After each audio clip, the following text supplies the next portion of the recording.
Assalamualaikum warahmatullahi wabarakatuh. Selamat pagi, siang, sore, atau malam sesuai dengan waktu Anda saat menyaksikan tayangan ini. Kita kembali lagi dengan saya, Khalid Mustafa, Procurement Specialist atau konsultan dalam bidang pengadaan barang atau jasa. Dan saat ini kita akan membahas kelanjutan daripada sosialisasi Peraturan Presiden Nomor 70 Tahun 2012 tentang perubahan kedua atas Peraturan Presiden Nomor 54 Tahun 2010 tentang pengadaan barang atau jasa pemerintah. Pada bagian yang lalu, kita sudah membahas tentang apa latar belakang daripada terjadinya perubahan dari Perpres Nomor 54 kepada Perpres Nomor 70. Dan kita juga sudah melihat secara garis besar hal-hal apa saja yang berubah antara Perpres Nomor 54 ke Perpres 70, seperti masalah pengadaan langsung dan lain sebagainya. Pada pertemuan ini, kita akan membahas lebih detail tentang matriks perbedaan antara Perpres Nomor 54 Tahun 2010 beserta dengan Perpres Nomor 70 Tahun 2012. Jadi kita akan melihat satu persatu secara detail hal-hal apa saja yang berubah antara aturan Perpres 54 dengan Perpres 70. Kita mulai dengan yang pertama.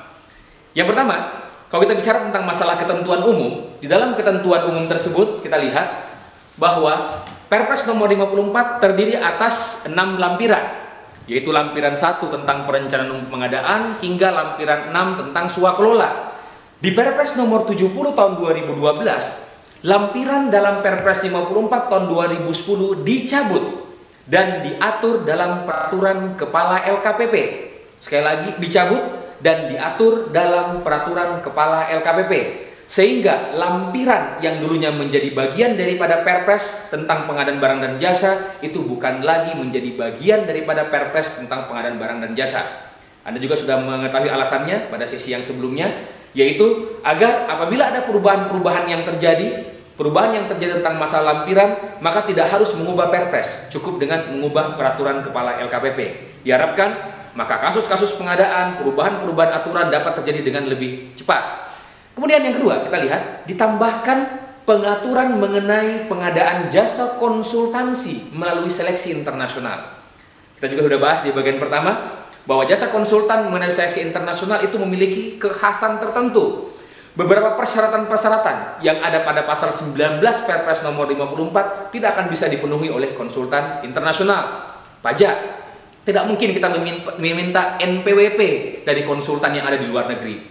Tidak mungkin kita meminta bukti pajak 3 bulan terakhir. Tidak mungkin hal itu semua. Nah, oleh sebab itu nantinya akan diatur dalam lampiran tersendiri. Perubahan yang berikutnya, kalau kita lihat adalah di perencanaan pengadaan. Ini cukup banyak.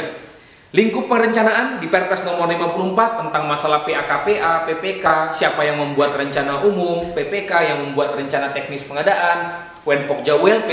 Kita lihat di Perpres Nomor 70 Tahun 2012 mengumumkan rencana umum pengadaan barang atau jasa pada masing-masing kementerian atau lembaga atau institusi secara terbuka kepada masyarakat luas setelah rencana kerja dan anggaran kementerian atau lembaga atau institusi disetujui oleh DPR untuk pengadaan yang bersumber dari APBN. Sedangkan untuk pengadaan yang bersumber dari APBD diumumkan setelah rencana keuangan tahunan atau RKT pemerintah daerah dibahas dan disetujui bersama oleh pemerintah daerah dan DPRD. Kemudian kita lihat di bagian B-nya, PA atau pengguna anggaran pada KLDI harus menyediakan biaya pendukung untuk pelaksanaan pemilihan mendahului tahun anggaran. Dan seperti yang telah kita bahas di bagian C, khusus untuk pengangkatan dan pemberhentian pejabat pengadaan, pelaksana pengadaan tidak lagi terikat tahun anggaran. Dasarnya kalau kita melihat adalah perubahan daripada Kepres 42 tahun 2002 yang telah direvisi menjadi Perpres Nomor 53 tahun 2010. Ya, sehingga diharapkan dengan adanya perubahan ini maka panitia PPK tidak lagi mengatakan, wah saya hanya bertugas tahun anggaran 2012, saya hanya 2013. Tapi mereka akan tetap bertugas sampai masa berlaku SK-nya selesai. Ini untuk mempertajam untuk masalah perencanaan pengadaan. Nah, khusus untuk PHLN tentang jenis-jenis pengadaan itu tetap kita lihat tetap menggunakan barang, pekerjaan konstruksi, jasa konsultan dan jasa lainnya. Ini tetap tidak ada perubahan. Definisi, seluruh definisi baik barang baik pekerjaan konstruksi, ya barang, benda baik wujud maupun tidak berwujud, konstruksi yang bangunan maupun pembuatan wujud fisik lainnya tidak berubah. Kemudian untuk jasa konsultan juga tidak mengalami perubahan. Kembali lagi mengingatkan, jasa konsultan yang diutamakan di sini bukan output daripada kegiatan, tapi prosesnya, di mana konsultan yang diutamakan adalah brainware, bukan lagi laporan. Jadi hati-hati, jangan mengatakan, wah ini karena ini harus ada konsultan, berarti harus ada laporannya. Kalau nggak ada laporan bukan konsultan, bukan lagi. Di Perpres 54 yang diutamakan adalah prosesnya, yaitu brainware, dan ini tidak berubah di Perpres nomor 70 tahun 2012 tetap. Kemudian khusus untuk jasa lainnya juga tidak mengalami perubahan, di mana jasa lainnya yang diutamakan adalah skill atau keterampilan. Bukan lagi masalah akademik, bukan lagi masalah brainware, bukan, tapi keterampilan daripada seseorang di dunia usaha yang telah dikenal secara luas. Contohnya apa? Misalnya catering, event organizer, internet. Dan ini tidak berubah di Perpres nomor 70 tahun 2012. Nah, untuk sayembara dan kontes yang dulunya hanya baru diperkenalkan di Perpres nomor 54 tahun 2010, tetap dipertahankan di Perpres nomor 70 tahun 2012, sehingga tidak ada perubahan. Kita tetap bisa melaksanakan sayembara yang mengutamakan kepada ide dan kreasi, kontes di mana harga satuannya belum diketahui, kemudian harga pasarnya belum ada, kemudian tidak dapat ditetapkan harga satuan dan sebagainya, tetap dilaksanakan di Perpres nomor 70 tahun 2012. Nah, ini yang cukup menarik. Khusus untuk pelelangan sebelum tahun anggaran, kelompok kerja ULP dapat mengumumkan pelaksanaan pengadaan A. Setelah penetapan APBD untuk pengadaan yang bersumber dari APBD, B. Setelah rencana kerja dan anggaran kementerian atau lembaga institusi disetujui. Dan jangan lupa, khusus untuk pengumuman, ini sebenarnya memperjelas penjelasan pasal 73 ayat 2 Perpres nomor 54 bahwa pengumuman harus mencantumkan kondisi DIPA atau DPA belum ditetapkan. Khusus masalah klausul berikutnya juga telah ada di Perpres 54, tapi jauh lebih dipertajam lagi, yaitu dalam hal DIPA atau DPA tidak ditetapkan atau alokasi anggaran dalam DIPA atau DPA yang ditetapkan kurang dari nilai pengadaan yang diadakan, maka proses pemilihan dibatalkan dan kepada penyedia barang atau jasa tidak diberikan ganti rugi. Sehingga dengan diperkuatnya pada Perpres nomor 70 tahun 2012, pelaksanaan pengadaan, mohon sekali lagi jangan lagi menunggu sampai tahun anggaran. Sebelum tahun anggaran silakan laksanakan, tidak ada risiko apapun untuk itu. Hal ini agar proses pelaksanaan pengadaan dapat dilaksanakan lebih awal, lebih baik, kecuali bagi pelaksanaan pekerjaan yang pengadaannya memang mewajibkan dilaksanakan pada tahun anggaran yang berjalan. Kecuali hal seperti itu. Tapi mulai tahun ini upayakanlah proses pelelangan kita laksanakan di bulan Oktober, November, dan Desember sebelum pelaksanaan tahun anggaran. Khusus untuk pengertian pekerjaan kompleks di pasal 1 ayat 36 bahwa untuk pekerjaan yang nilai di atas 100 miliar itu tidak ada perubahan, tetap dilaksanakan.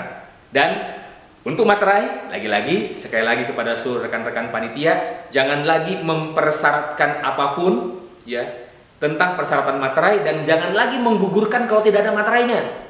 Materai digunakan hanya untuk dokumen kontrak dan formulir isian kualifikasi. Dan sekali lagi, berdasarkan Undang-Undang Bea Materai, Undang-Undang nomor 13 tahun 1985, materai itu adalah bukti pembayaran pajak. Dan kalau tidak ditunaikan, kalau tidak dibayar, atau nilainya kurang, maka dikenakan denda. Materai bukan syarat sah suatu dokumen. Materai bukan sebuah alat, bukan sebuah bahan, bukan sesuatu yang mengatakan bahwa dokumen tersebut sah secara hukum. Tidak, itu adalah bukti lunas bayar pajak dokumen. Ya. Kemudian berikutnya adalah organisasi pengadaan. Nah, tadi sudah diperjelas bahwa untuk organisasi pengadaan sudah diperjelas pengangkatan dan pemberhentiannya tidak terikat tahun anggaran. Yang cukup berbeda di Perpres nomor 70 tahun 2012 adalah penegasan perangkat organisasi ULP.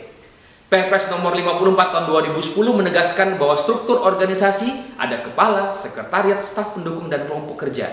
Khusus Perpres nomor 70 tahun 2012 memberikan atau melimpahkan kewenangan tersebut sesuai dengan kewenangannya, yaitu perangkat organisasi mengacu kepada peraturan perundang-undangan di bidang kelembagaan.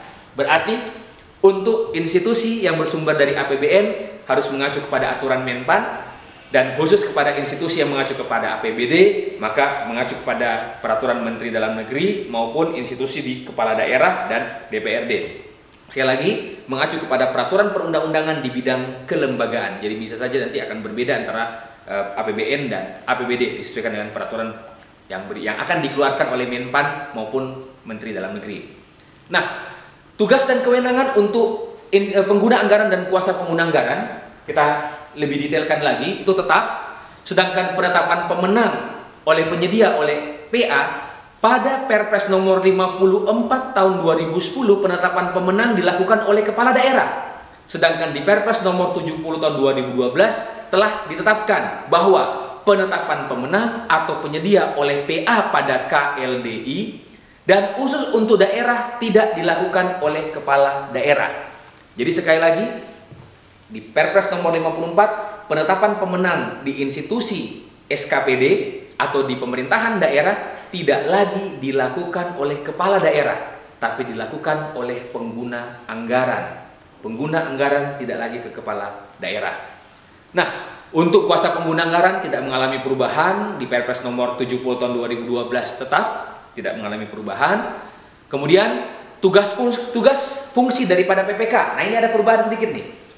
Khusus di tupoksi PPK untuk menandatangani kontrak lebih dipertajam dengan kalimat menyetujui bukti pembelian atau menandatangani kwitansi garis miring surat perintah kerja atau SPK garis miring surat perjanjian. Mari kita lihat. Sesuai dengan ketentuan pasal 55 bahwa bukti perjanjian itu ada 4. Ya, bukti perjanjian yang pertama adalah bukti pembelian atau biasa kita dengar dengan namanya nota. Kemudian yang berikutnya adalah kwitansi, kemudian SPK dan surat perjanjian. Nah, di Perpres nomor 70 lebih dipertajam. Khusus untuk bukti pembelian boleh tidak ditandatangani.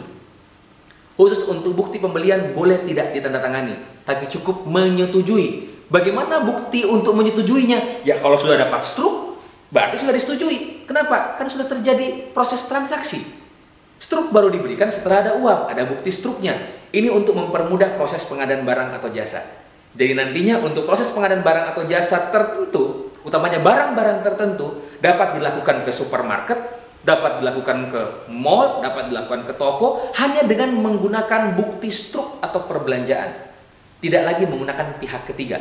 Ya, ini perubahan yang cukup signifikan, tapi nantinya akan dibarengi dengan perubahan peraturan perundang-undangan dalam bidang keuangan. Tentu saja, karena yang menjadi permasalahan sebenarnya bukan di aturan pengadaannya, yang menjadi permasalahan adalah aturan keuangannya.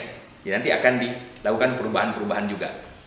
Berikutnya untuk kewenangan lain tentang dapat menghubungkan perubahan paket tidak mengalami perubahan di Perpres nomor 70.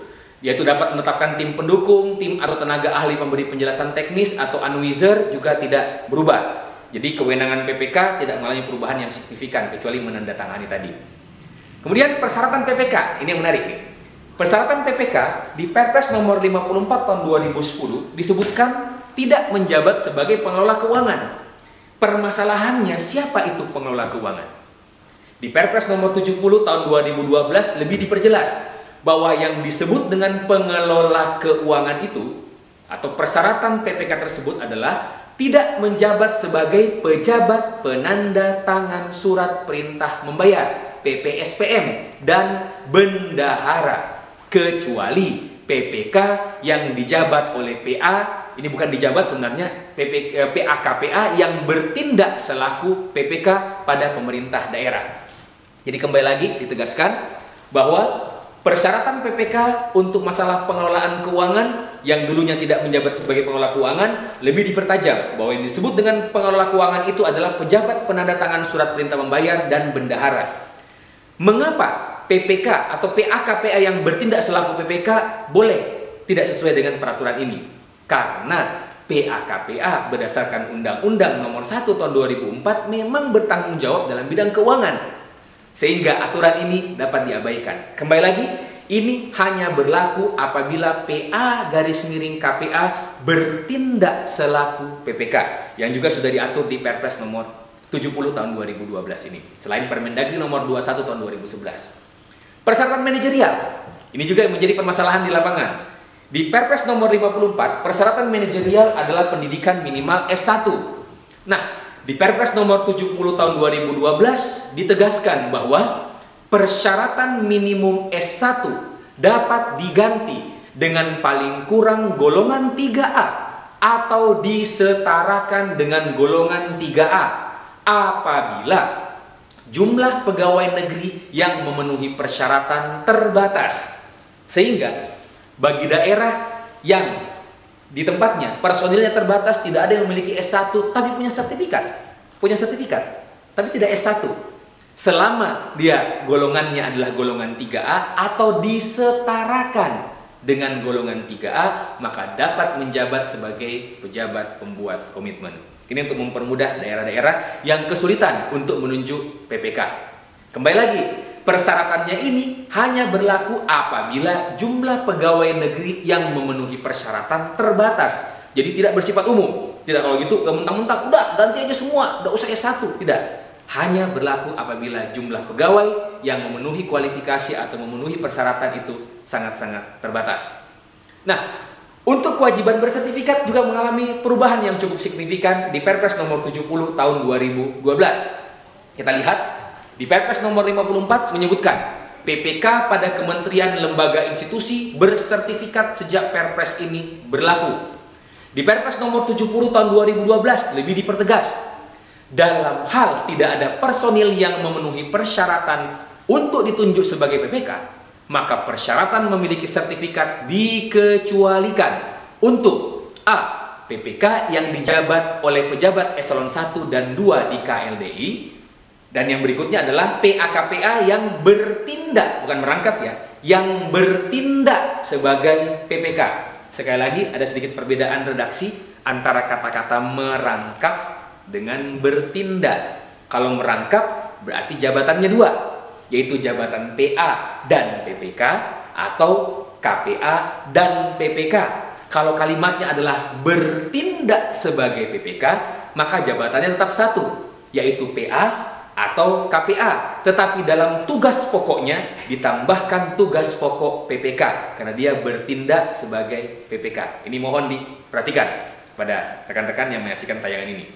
Kemudian khusus untuk ULP, kewenangan pembentukan ULP tetap berada pada tangan menteri, pimpinan lembaga, kepala daerah atau pimpinan institusi. Kembali lagi saya mengingatkan, untuk institusi yang berupa satker atau UPT, mohon yang membentuk ULP bukan kepala UPT-nya. Universitas dan lain sebagainya itu bukan rektor, tetapi adalah menteri, karena dia adalah satker atau bagian daripada kementerian. Kecuali kalau sudah ada pendelegasian pembentukan yang ditunjang dengan peraturan perundang-undangan yang sesuai. Karena kembali lagi ingat, yang disebut dengan ULP itu adalah unit organisasi, unit layanan khusus, unit tertentu yang bersifat struktural atau melekat pada struktur yang sudah ada. Ya, atau melekat pada struktur yang sudah ada. Khusus untuk fungsi ULP, di sini terjadi perubahan. Ya, pengadaan barang, pekerjaan konstruksi, jasa lainnya yang dulunya sampai dengan 100 juta rupiah dilaksanakan oleh ULP, di atas 100 juta, mohon maaf, maka di Perpres nomor 70 tahun 2012 diperluas bahwa pengadaan barang, pekerjaan konstruksi, jasa lainnya di atas 200 juta. Berarti di bawah 200 juta dilaksanakan oleh pejabat pengadaan. Tetapi khusus untuk jasa konsultansi tidak mengalami perubahan. Tetap di atas 50 juta dilaksanakan oleh unit layanan pengadaan. Ini mohon dilihat perubahan angka-angka ini. Untuk persyaratan sertifikat, nah hati-hati, ada perubahan yang diatur. Ada aturan yang dihapus dalam Perpres nomor 70 tahun 2012. Kalimat tidak mempunyai hubungan keluarga dengan pejabat yang menetapkannya sebagai anggota ULP atau pejabat pengadaan yang ada di Perpres nomor 54, di Perpres nomor 70 tahun 2012 dihapuskan. Sekali lagi, aturan tidak mempunyai hubungan keluarga dengan pejabat yang menetapkannya sebagai anggota ULP atau pejabat pengadaan dihapuskan pada Perpres nomor 70 tahun 2012. Kemudian persyaratan memiliki sertifikat dapat dikecualikan untuk kepala ULP. Persyaratan sertifikasi keahlian dalam bidang pengadaan barang jasa pemerintah dapat dikecualikan untuk kepala ULP. Yang ketiga, lembaga atau institusi yang memiliki keterbatasan pegawai negeri sipil dapat mengangkat pegawai tetap non-PNS. Saya garis bawahi, pegawai tetap non-PNS. Artinya, Pokja ULP atau panitia pengadaan bisa dilaksanakan oleh pegawai non-PNS selama dia adalah pegawai tetap, bukan pegawai cabutan. Kemudian dilarang duduk sebagai PPSPM, pejabat penanda tanganan surat perintah membayar, dan bendahara. Khusus untuk kelompok kerja ULP, pengadaan barang atau jasa yang bersifat khusus dan atau memerlukan keahlian khusus, dan untuk pelaksanaan keahlian tersebut dibutuhkan tenaga ahli, maka tenaga ahli dapat berasal dari pegawai negeri atau swasta. Ini yang menarik. Berarti apabila ada pekerjaan-pekerjaan tertentu yang membutuhkan tenaga ahli dan tenaga ahli tersebut tidak ada pegawai negeri sipil yang memahami hal tersebut, maka boleh merekrut dari pegawai negeri, pegawai swasta yang bukan pegawai negeri sipil. Sehingga diharapkan proses pengadaan barang atau jasa khususnya dalam pelaksanaan evaluasi teknis, penyusunan spesifikasi benar-benar disusun dan benar-benar dievaluasi serta dilaksanakan oleh orang-orang yang profesional, bukan sekedar numpang nama di kepanitiaan saja.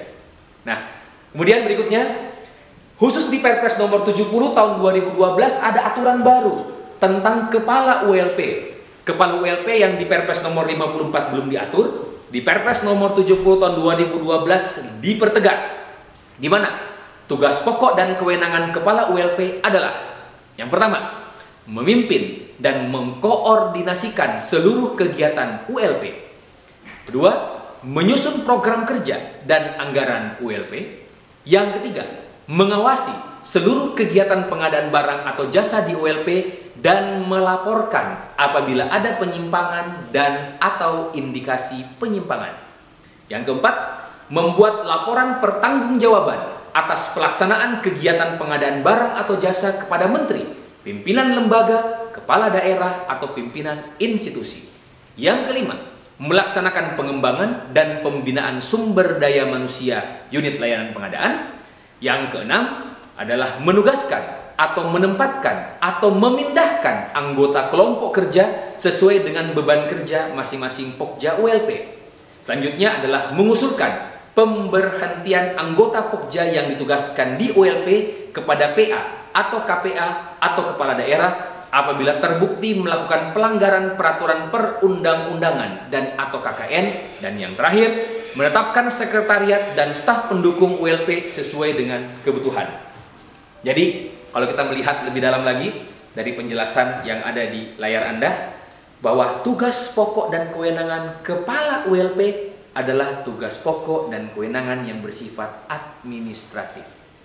Tidak berkaitan dengan pemilihan penyedia, tidak menetapkan pemenang, tidak melaksanakan evaluasi, kecuali apabila kepala ULP tersebut juga merangkap sebagai anggota Pokja atau merangkap sebagai panitia. Kecuali kalau seperti itu. Tetapi pada saat dia merangkap sebagai anggota Pokja, maka kewenangan yang melekat pada saat melaksanakan tugas bukan kewenangan kepala ULP, tapi yang melekat adalah kewenangan Pokja yang melekat pada dirinya. Analogi ULP untuk mempermudah kita memahami, kita bisa samakan dengan pengadilan negeri. Di setiap daerah ada pengadilan tinggi atau pengadilan negeri. Setiap pengadilan ini ada ketua atau kepala pengadilan, tapi yang melaksanakan sidang, yang memvonis terdakwa bukan ketua pengadilan, tapi yang memvonis terdakwa adalah majelis hakim yang terdiri minimal 3 majelis hakim dan ada hakim ketua dan seterusnya. Analoginya seperti itu. Jadi kembali lagi, kepala ULP lebih bertugas kepada hal-hal yang bersifat administratif. Nah, untuk Pokja ULP tidak ada perubahan, tetap ya, untuk Pokja ULP pejabat pengadaan yang berubah. Dulu pejabat pengadaan untuk melaksanakan pengadaan langsung dan memilih pengadaan barang pekerjaan konstruksi jasa lainnya yang bernilai di bawah 100 juta rupiah atau sampai dengan 100 juta rupiah, maka di Perpres nomor 70 tahun 2012 pengadaan langsung itu dilakukan oleh pejabat pengadaan untuk pengadaan barang, pekerjaan konstruksi atau jasa lainnya yang bernilai di bawah 200 juta rupiah. Ini sesuai dengan nilai pengadaan langsung yang dulunya maksimal 100 juta rupiah sekarang telah berubah menjadi maksimal 200 juta rupiah.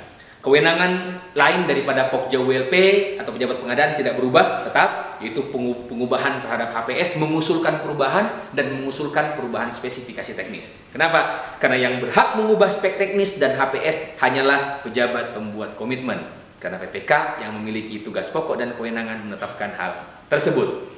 Kemudian ini yang pasal khusus yang memang baru muncul di Perpres nomor 54 tahun 2012, Perpres nomor 70 tahun 2012, yaitu pengecualian status sebagai pegawai negeri. Di Perpres 54 belum diatur, di Perpres nomor 70 disebutkan bahwa lembaga atau institusi pengguna APBN atau APBD yang memiliki keterbatasan pegawai yang berstatus pegawai negeri, maka kepala ULP atau anggota kelompok kerja ULP dapat berasal dari pegawai tetap lembaga atau institusi pengguna APBN atau APBD yang bukan pegawai negeri. Yang kedua, kelompok masyarakat pelaksana swaklola, kepala ULP atau anggota kelompok kerja ULP dapat berasal dari bukan pegawai negeri. Ini aturan yang baru, jadi memang sangat dipermudah untuk menjadi persyaratan keanggotaan, khususnya daripada persyaratan pegawai negeri sipil. Kemudian yang keempat, ya, struktur organisasi yang keempat adalah PPHP atau Panitia Pejabat Penerima Hasil Pekerjaan. Secara umum tidak berubah, kecuali persyaratannya saja yang sama dengan tadi, yang disebut dengan pengolah keuangan, dipertajam dengan PPSPM, Pejabat Penandatanganan Surat Perintah Membayar, dan Bendahara. Yang lainnya tetap sama. Khusus untuk penyedia barang dan jasa, secara garis besar juga tetap, yaitu persyaratan memiliki kemampuan dasar, SKP, untuk konstruksi dan jasa lainnya tetap. Nilai KD juga tidak berubah, yang 3 kali NPT, 5 kali NPT, NPT 10 tahun tetap tidak ada perubahan.